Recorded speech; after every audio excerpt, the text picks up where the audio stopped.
Hello again, everybody. Rick Curl, sports writer with the Greene County Daily World, along with my boss, B.J. Hargis, the sports editor. Welcome to this edition of the B.J. and Rick Sports Show, brought to you live without a studio audience from the broadcast studios of the Greene County Daily World. The bowels. The bowels of Greene County Daily World, yes.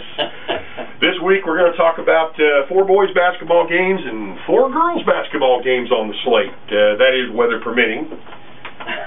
Which, we just got the word that the weather may go bad, so these games are dependent upon, of course, the weather. BJ, what's on tap for the boys this week? Well, it's kind of a light weekend. Only 4 games. On Friday night, Linton at Shakamak, Owen Valley's at Bloomfield, Union Duggars at Eastern Greene, and on Saturday, the annual battle between White River Valley and their visiting Bloomfield. Okay, the girls' slate, we've got 2 games, and then Linton is involved in what will end up being 2 games this weekend. Lagodi takes on White River Valley at Switch City, and Sullivan pays a visit to Bloomfield. And the Linton Stockton Lady Miners travel to DuBois County, to Northeast DuBois High School to be exact, where they'll take on Tecumseh in the first round. And Northeast DuBois and North Davies will battle in the other first round game starting at 10 o'clock. The Lady Miners will play in the middle school gym for those of you making that trek, and Northeast DuBois and North Davies will play in the high school gym. The final game is the final and consolation game are both set for 12 noon, with the consolation game between the losers in the middle school gym and the championship game of the annual floating tournament in the high school gym about 12 o'clock, as I said.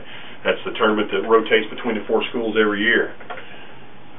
Talk a little bit about the girls' matchup. I think Sullivan, which is now, I believe, 8-1 at Bloomfield on Saturday, that could be a very interesting girls' matchup. That might be real interesting when you consider the fact that you've got Allie Gilliland, who likes to throw down points like I like to throw down iced tea. She'll be an interesting. It'll be interesting to see her go against Reagan Smith, who's probably going to be Sullivan's best bet for leading their team. Let's see, what else we got? I'm looking at his notes. Of course, he wrote them, so, if they're wrong, it's his fault. Bloomfield's coming off of a fairly easy win Tuesday night over White River Valley.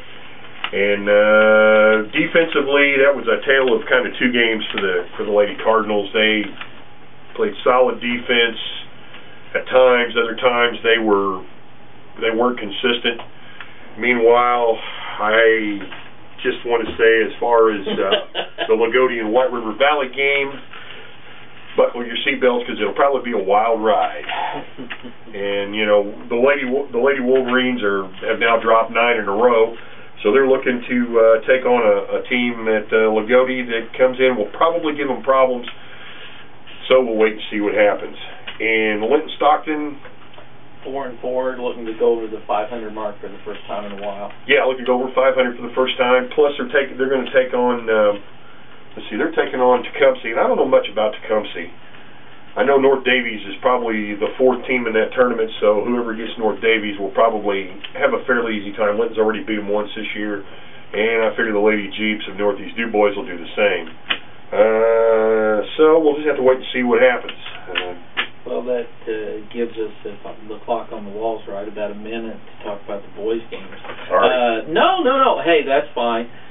Linton is going to obviously play at Shakamak for the coal miner dinner bucket. I'd really like to know more about the history of that, but to be honest, I really don't. But the Miners hoping to get some more good guard play like they had against WRV when Caleb Stupi had 18 points. Right. Obviously, that's going to be huge for them. Shakamak trying to get back at 500. I mean, they've only played 3 games, which is the least amount of any team so far. Right. Owen Valley at Bloomfield, Cardinals looking to rebound after losing to Edgewood on Saturday. Conference game, Union at Eastern Greene. That also on Friday night. The Bulldogs will have their hands full against the high-scoring team in the area. Oh yeah. JT Yoho's now, he's nudged about 19 points a game per se. The Saturday game, WRV at Bloomfield, what more can you say about that? Should be Interesting game. Interesting. I'll tell you, WRV, to me, they're really playing hard. Not that Bloomfield doesn't. They play hard, too. But I think WRV is going to be – they're going to win games on hustle. I don't know about Saturday night. That should be an excellent matchup. This may be a game of two contrasting styles anyway, depending on how things go. Well, there's no doubt WRV mix it up, and Peyton Carl's going to have to come up big inside for Bloomfield. That's really about it for high school basketball in Greene County this weekend coming up. As the clock on the wall tells us, we're about out of time. Take it away, Rick. Okay. For us. All right, folks. Well, once again, you've been watching the BJ and Rick Sports Show, brought to you from the bowels of the Greene County Daily World. Hoping this finds each and every one of you safe and well. Until next time, this is Rick Curl and BJ Hargis saying so long for now. Happy holidays.